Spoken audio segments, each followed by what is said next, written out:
All right. Last week, we began our series titled Legacy, When God Writes Your Story. And we're walking through the accounts of Abraham, his son Isaac, and Jacob. These three are considered the patriarchs of what now we know as the nation of Israel. Last week, we examined how crucial God's promises to the understanding of Genesis, especially in the lives of Abraham and his descendants. We spent a lot of time last week going through and marking each and every time what we called covenant talk was used. And as we demonstrated, it is all over the place. And so if you were not here last week, I encourage you as you read through Genesis, make special note of any time covenant talk is used. So if you go to Genesis chapter 12, verses 1 through 3, it'll give you the idea of what the covenant is, and mark that down every single time you see it in Genesis. It is there a lot. It is very important. So we were left with this thought last week. What we leave behind, so the legacy we leave behind for our children, the legacy we leave behind for our friends and family, and people we know, whether good or bad, begins with how we answer the question, do I trust God? That question will form the basis of how you live your life, how you respond to crisis, how you respond to bad situations, how you respond in the good times. How we answer that question, do I trust God, is the foundation of the legacy we leave. So where are we today? We are in Genesis chapter 15. We have skipped ahead 3 chapters. So Genesis chapter 12, we know that Abram gets asked to leave his country. And we're all the way here in Genesis chapter 15. I'm going to explain why, because you might be like, wait, we're not really going through the text. Well, we will. The challenge is with narratives like the ones in Genesis is oftentimes you have to read large portions to get the idea. A lot of times we're very used to how the New Testament is written in letter form, so we can spend quite a bit of time and study one paragraph. Because Paul or Peter or James or any of the other New Testament writers, they nicely pack what they're going to say in a nice little paragraph for us. Well, if anybody has any experience reading any type of story or a narrative or a biography about a certain individual, can you really park in one little paragraph and expect to glean a whole lot of truth about that chapter? You have to read the chapter. And even other times you have to read a few chapters to really see where the author is going. The same is true here in Genesis. So we could park, but we're only getting a partial picture. So our attempt is we're going to try to grab giant chunks of the story and put it into perspective about the legacy and what these individuals leave and how these people, Abraham, Isaac, and Jacob and their family, how they answered that simple question, do I trust God? Because failure to see that big picture, we'd end up leaving Abraham, Isaac, and Jacob not really understanding what the author of Genesis is trying to communicate with us. So we will be back in Genesis 12 and 13 and 14. We'll cover it in, but it's going to be future weeks because you guys will see, for example, the account of Lot actually starts in chapter 13, but ends many chapters later.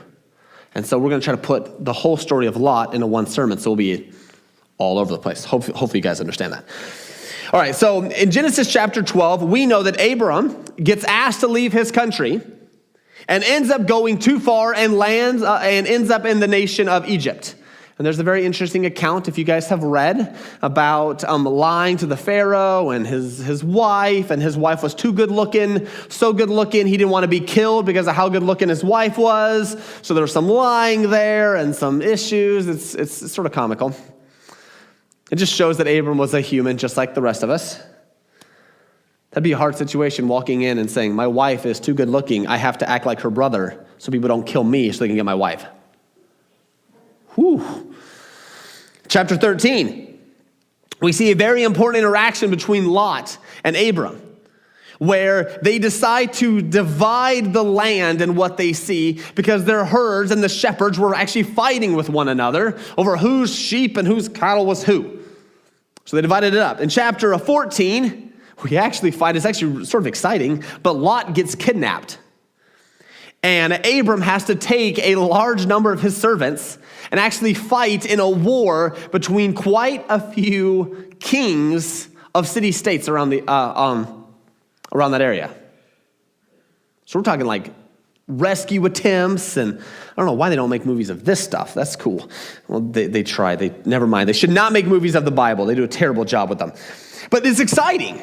So we see in chapter 14, Abraham has to get up and goes, and he has to rescue his nephew Lot, and he has to save him with his servants, and he fights in a huge war.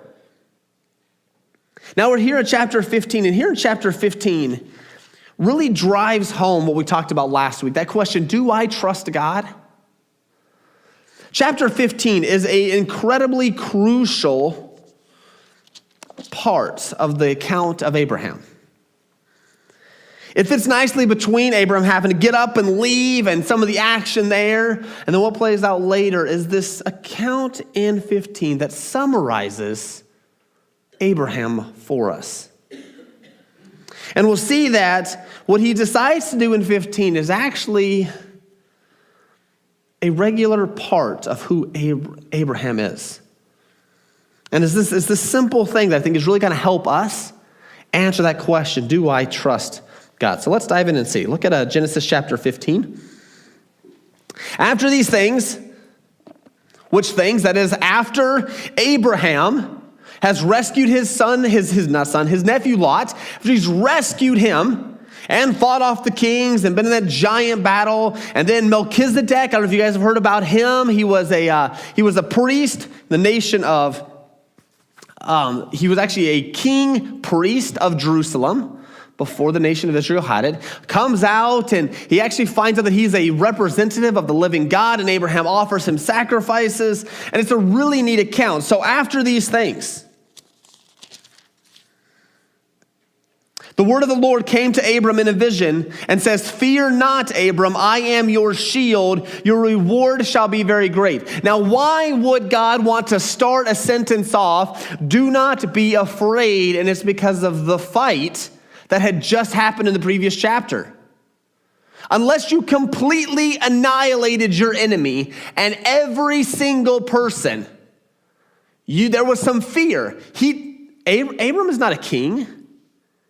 He doesn't have the government. He doesn't have the Secret Service protecting him. It's him and his servants. So there could be some backlash because he fought in this little skirmish, this war. There could be some backlash and he could be in trouble. So here God comes right off and says, "Abram, do not fear. I am your shield. Your reward will be very great." He does not say, Abram, I have your back.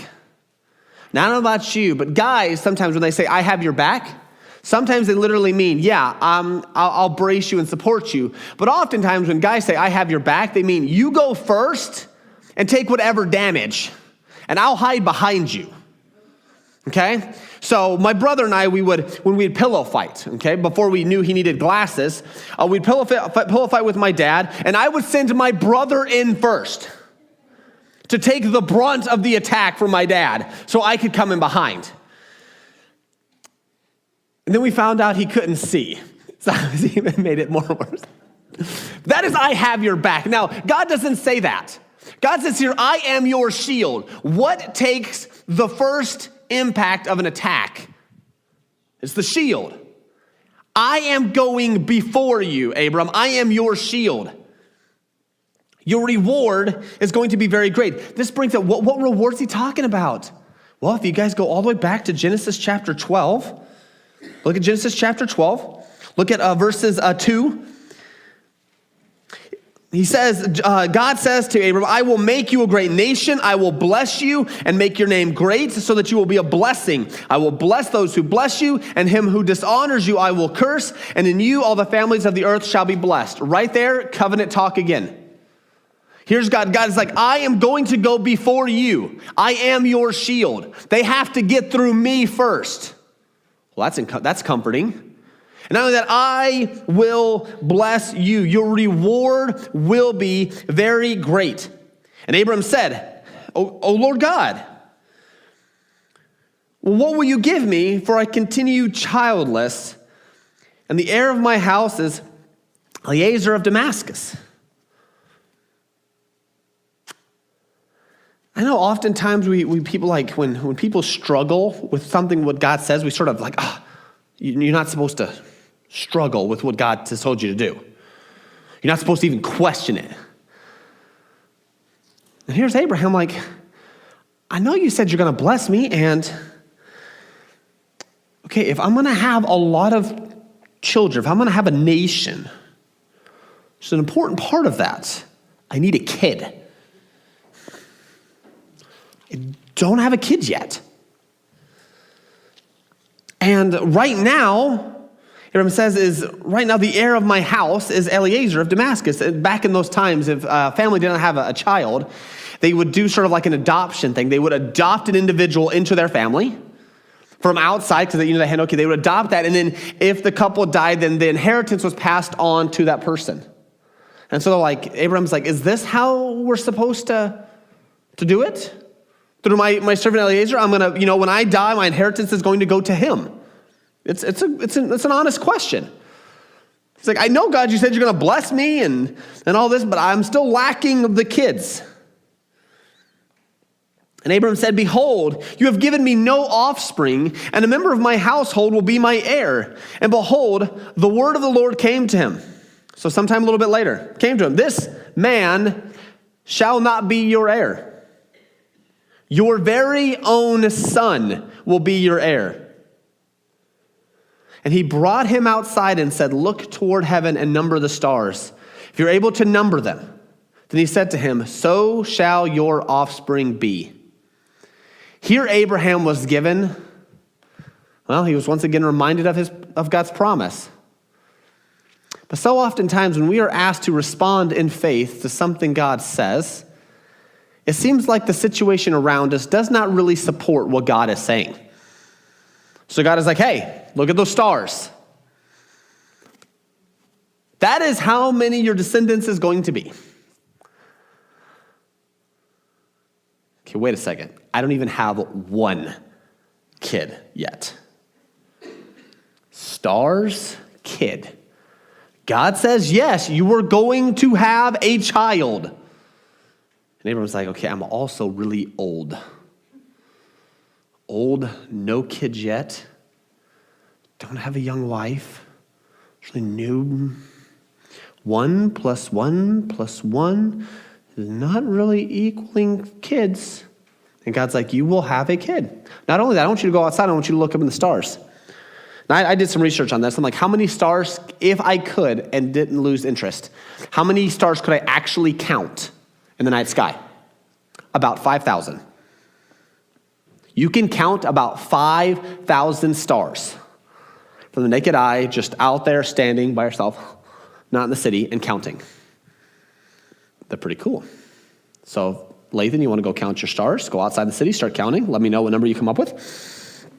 But you can count 5,000 stars. Now, does this mean that God is only going to give them 5,000 descendants? No. But the point is, God is like, look at the stars in heaven. Your descendants are going to be numerous. Because you might be able to count to 100 stars. And then you lost your place and have to start over again. It's just going to keep going. The descendants you are going to have is going to be numerous. Now that, once again, God is saying, hey, this is the promise. I'm going to bless you. I'm going to make a nation out of you. You are going to have a literal, physical, biological, genetical son. You're going to have one. And verse 6 is that verse that is, wow. And he believed the Lord, and he counted it to him as righteousness. So between this portion here, verses 1 through 5, and then what happens between 7 through 21, is this verse 6. Abram believed what God had said. And God counted this. So counted literally means to put into an account. It's like if you deposit a check that goes into your account. God took that belief and he deposited in Abraham's account righteousness based on his faith. Now, there are some in the Jewish tradition that believes that for Abraham to have been blessed by God, Abraham had to go through a series of 10 divine tests in order to be blessed by God.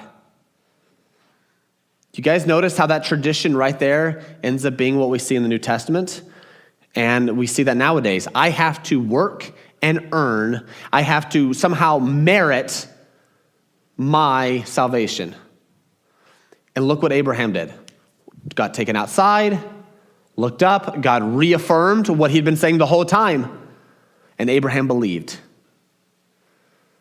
Abraham believed, and God credited to his account righteousness. Salvation is always by faith.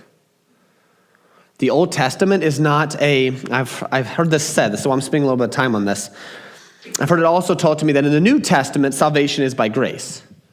By God's favor, faith and trust in Jesus Christ to save us and rescue us. But in the Old Testament, they had to follow the law. They had to do all these things in order to get blessed or in order to get saved by God. Do you guys notice what Abraham did? Do you guys see a series of 10 tests right here? Do you see all these things that Abraham had to do? What did Abraham have to do? That's it, believe. How easy is that? He walked outside, looked up in heaven. God said, your kids are going to be this many. And Abraham's like, I believe you. That's incredibly simple. But we're going to see how it plays out, though, because we can make this verse specifically about salvation. And I think there is an element there. But it's also just in life. Life is that, do I trust God? It's simple faith. God just wanted Abraham to believe, very simply. Believe what I am saying to you. And Abraham believed. And then we get this really neat little thing. So when he said to him, I am the Lord who brought you out from Ur of the Chaldeans to give you this land to possess. And he said, O Lord God, how am I to know that I shall possess it? So once again, Abram, even though he's had his simple faith, is still struggling. And that's okay.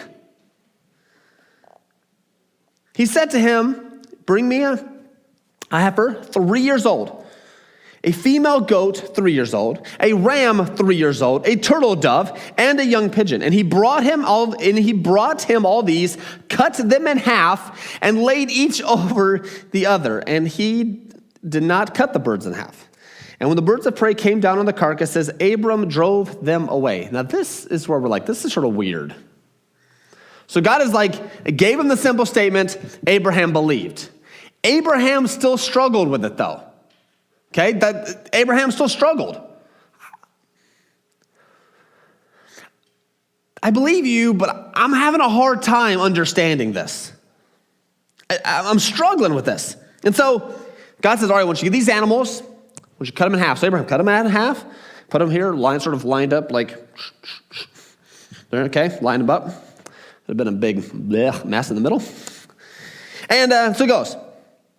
It says, and the sun was going down, a deep sleep fell on Abram. And behold, dreadful and great darkness fell upon him. Then the Lord said to Abram, know for certain that your offspring will be sojourners in a land that is not theirs, and will be servants there, and they will be afflicted for 400 years. But I will bring judgment on the nation that they serve, and afterwards they shall come out with great possessions.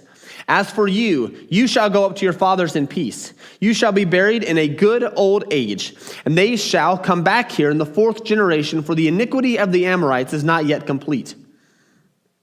I'll explain this here in a minute. When the sun had gone down and it was dark, behold, a smoking fire pot and a flaming torch passed between the pieces, or the pieces of animals. On that day, the Lord made a covenant with Abraham, saying, to your offspring I give this land, from the river of Egypt to the great river, the river Euphrates, the land of the Kenites, the Kenizzites, the Cadmonites, the Hittites, the Perizzites, the Rephaim, the Amorites, the Canaanites, the Girgashites, and the Jebusites. A lot of ites. Whew. So this is what God says. So Abraham's like, how will I know? Like, I believe you, God. How do I know it's going to happen? Like, give me a little something, God, please. Like, I believe you, just something. So God's like, hey, set up this display. Now, it sounds weird. I'll be honest. Like I said, we talked about last week, you can give a blood oath, and you can shake hands and stuff, and you go, well, a little more explanation. Look at, you can't, I don't see you want to turn there. But write down Jeremiah chapter 34, verses 18 and 19. I'll just go read these two quick, just to help us explain what's the significance of the being cut in half. It says, and the men who, this is God talking about Israel. It says, and the men who transgressed my covenant and did not keep the terms of the covenant that they made before me, God says, I will make them like the calf that they cut in two and passed between its parts. The officials of Judah, the officials of Jerusalem, the eunuchs, the priests, and all the people of the land who passed between the parts of the calf. So what this signifies is, by having the pieces here, if you break the covenant, then just like this poor animal, you too will be cut in half. Pretty morbid, right? But it's pretty serious. If you break the covenant, as this animal has been cut into, may you be cut into as well. But this is what's really cool. So Abraham lays these animals out, and God, in the form of a jar with a torch, floats through the animals. Now, what is God saying? If what I say does not happen, may I be cut in two. You think God is going to not accomplish his word? That's what signifies this. That's why I still hold so strongly to the promises in here, because here's God making a promise to Abraham. I will do this. And if I do not do this, may I, as God, be cut in two. God is swearing that he'll do this by his own name, his own authority, and who he is as a person. That is a powerful imagery where he's going to say. And not only does he go through this, he also explains some stuff. He tells Abraham, hey, you're going to have kids. And not only that, in some generations, your descendants are going to be in a land. They're going to be slaves in that land. They're going to be treated harshly in that land. And after 4 generations, about 400 years, it's actually like 430, about 400, I think so 430, but about 400 years, I will bring them out. They will have, it says in verse 14, they will have great possessions. Remember, this is when we first started our study on Exodus. When Moses came, let my people go, Pharaoh said no. Moses like, you should do it. Pharaoh's like, no. And then you have those 10 plagues. It's why they celebrate the Passover. God just summarized this hundreds and hundreds of years before. Abraham, this is going to happen to your descendants. And they're going to come back, and to your offspring, I'm going to give them this land from Euphrates to here, back and forth. Well, they haven't actually ever owned the land to the Euphrates yet. So I think this promise is still going to happen. But he says, I'm going to give you out of the land the Kenites, Kizzites, Cadmonites, Hittites, Perizzites, the Rephaim, the Amorites, the Canaanites, the Girgashites, and Jebusites. I'm going to give you their land. Because he says in verse 16, for the iniquity of the Amorites is not yet complete. So God in very roundabout ways, like, I'm going to take my people, your descendants, Abraham, into a foreign land where they're going to be mistreated. I'm going to punish that nation. I'm going to then take you and use you as instruments of my will and punishments upon the sin of the Amorites. Sort of helps to see how God deals with nations, how he uses nations at times to pass judgment on other nations. He's going to use the nation of Israel to punish the Amorites and all the otherites.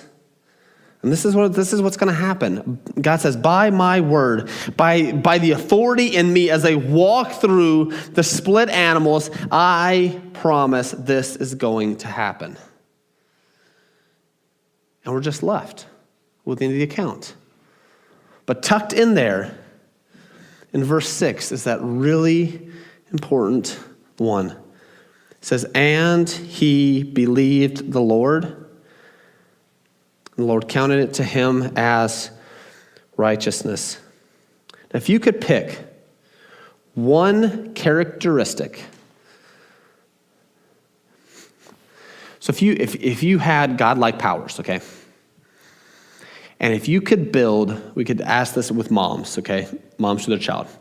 If you could give your child one characteristic out of any of them and make sure this is what they have for the rest of your life, you know, what would it be? Don't answer out loud, but just think about that. What's the one character? I would teach them how to not backtalk their mom. I would teach them this. I would teach them that. What is the one thing you would, if you could, give your kid? Bible knowledge, maybe ability to serve, maybe the ability to play a musical instrument. Or would you give your kid faith? See, what was the precursor to Abraham and God crediting Abraham's account with righteousness? Faith. When God tells him in Genesis chapter 2, get up and go. I have great things in store for you. Abraham got up and acted in faith. Simple faith. It's a book called Deep and Wide. I wanted to read you this. So this is by Andy Stanley. But I liked what he said about faith. So this is him talking about what their church decided to do and what's their church going to try to focus on, and stuff like that. And he says, faith or trust is at the center of every healthy relationship. As trust goes, so goes the relationship. A break in trust signals a break in the relationship. Have you guys ever been there?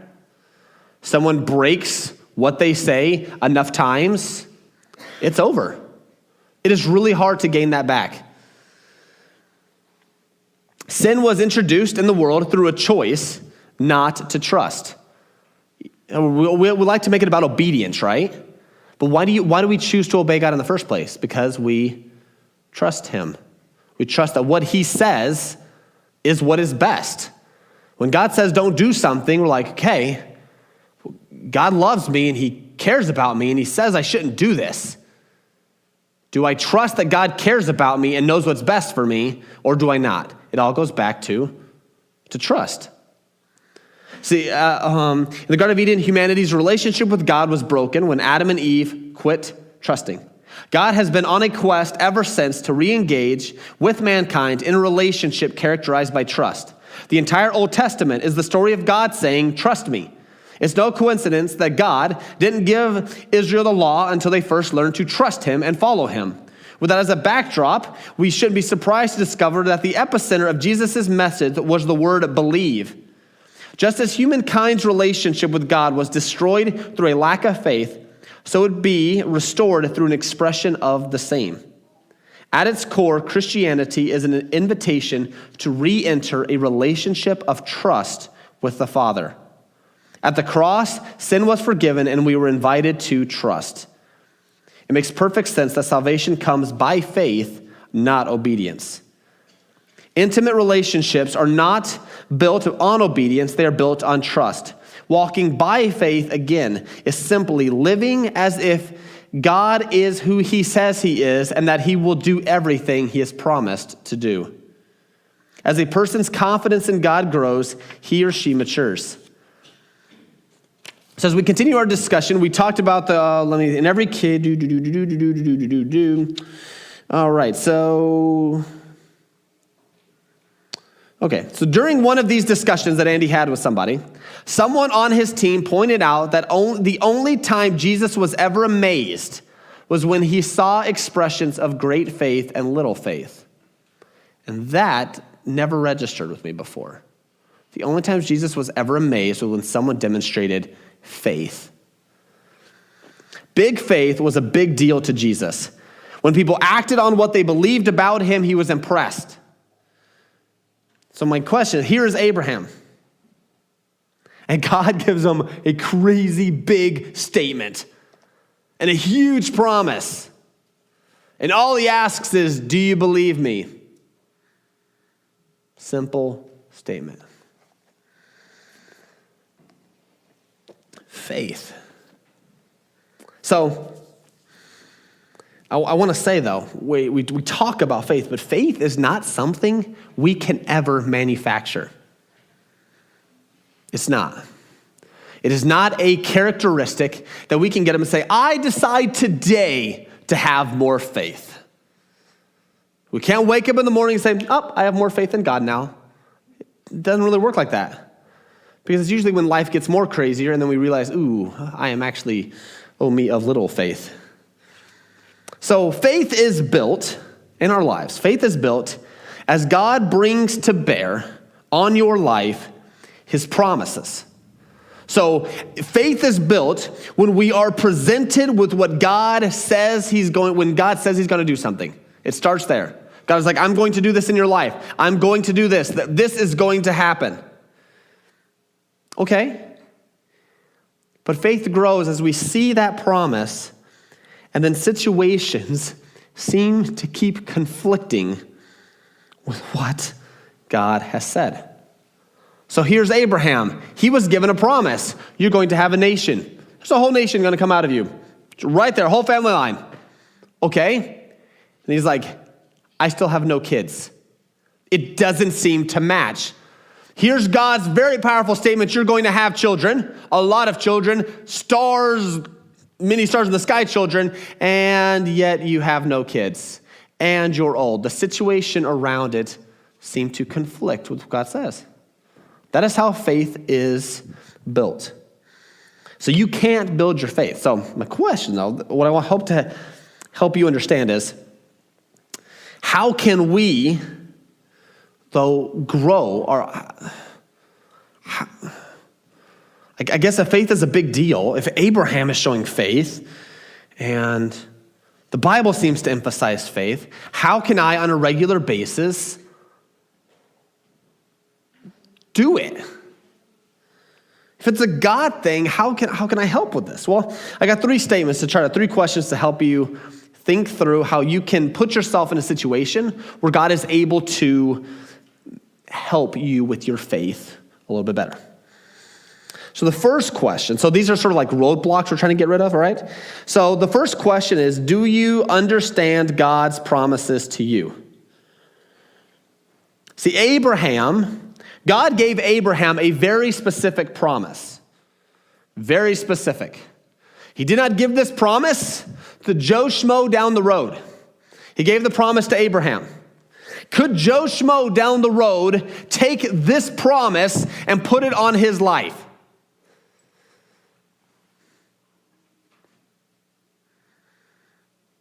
That's where we slightly mess up at times. When it comes to the New Testament, we are now living in the church age, the age of grace, so to speak, as people call it, but we're living in the church age. There are things that God has spoken and communicated to the church that he has not communicated to others. There are things that he specifically promised to the nation of Israel that are not for us as Gentiles living in the church. So what happens is if I continuously go back into the Old Testament and grab all of these promises written to other people and make them about me, what ends up happening? I'm actually setting myself up for failure because I think God has said this to me, and then it doesn't happen ever. Well, God's not true.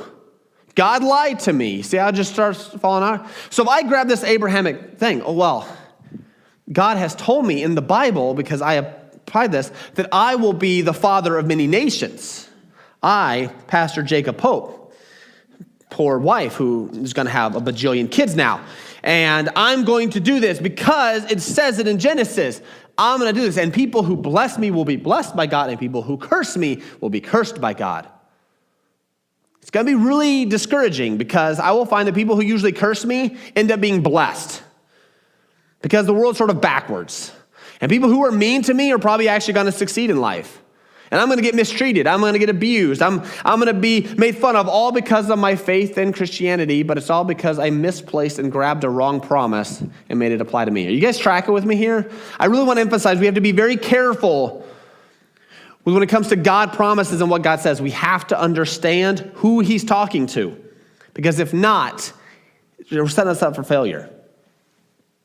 So be careful with the Old Testament promises, and be careful with those happy little verses on those happy little pictures that we like to hang up right above our sink in our kitchen. Sometimes those little verses are written to the nation of Israel. They're not written to you, Gentile mom at the sink washing dishes. Now, what we can take from that is God promised to take care of the nation of Israel. And a promise that I have in the New Testament is that I am an adopted child of God, and all things work together ultimately for good. That's a promise I can hold on to. That's the verse we should have at the above of our kitchen sink. Make sure it rightly applies. Okay, here's another one. All right, so the second question. So the first question, do you understand God's promises to you? Be very careful when people start bringing the Old Testament to bear in your life. Televangelists, etc., be very careful. The second one is, do those in your friendships, in your close friendships, agree and encourage number one? That's why church families are so important, and close friends and family who believe point number one. Because if you are not near people or around people who believe God's promises, then they are not going to encourage and build you up and keep pointing you at God's promises. So if you have out in society, you have a group of close friends, but none of them are saved. What's going to end up happening is when you go through life and situations that seem to conflict with what God says, you're going to listen to your friends, and your friends are going to tell you, hey, you should get a divorce. Not worth it. You should be done. You should change churches. You should this, you should this, you should this. And they're going to tell you stuff that doesn't match point one because they never agreed. We have to surround ourselves, especially our close friendships, with people who agree on God's promises. Make sense? So one thing is we got to make sure we got the right promises. The second one is we have to be around people who also agree with those promises in our life. That's why the church family is so important. And 3, this is the big one. Are you allowing for honesty in your faith? Because God gave Abraham some pretty big news. And Abraham, as we read, he struggled with it a couple of times. God, you said you're going to do something, and you haven't done it yet. And I'm old. God, I'm old. I have no kids yet. How in the world can this happen? And if we're not honest and open to allowing, sometimes God says some pretty big statements. And life doesn't seem to work out like that. Are we allowing us to be honest and say, God, I know you said that all things work together for good, but it's not very good. I lost someone close to me. I was recently fired from my job because for really no reason. I know, God, I know I'm your child, and I know you love me, but why in the world do I keep getting put in situations where it seems like I'm surrounded by people who hate me, or take advantage of me or manipulate or confuse me. I am confused, God. Are we allowing for honesty? Because that is how faith is built. That is how faith is built when God gives us these statements, these promises in the New Testament, and then life seems to hit us square in the face. And we're like, I don't like it. I don't like it, God. I'm having a really hard time with this. We got to allow for honesty. Because through that process, God is going to be able to build in your life faith, just like he did Abraham. Bold statements by God of God's promise and blessings. And he took Abram on a roller coaster ride where it didn't quite see that things were matching up with what God was saying. And it's that way throughout Abraham's life. God says, hey, I will bless you. And at a later point, God then asks Abraham to take his one and only child to an altar and kill him.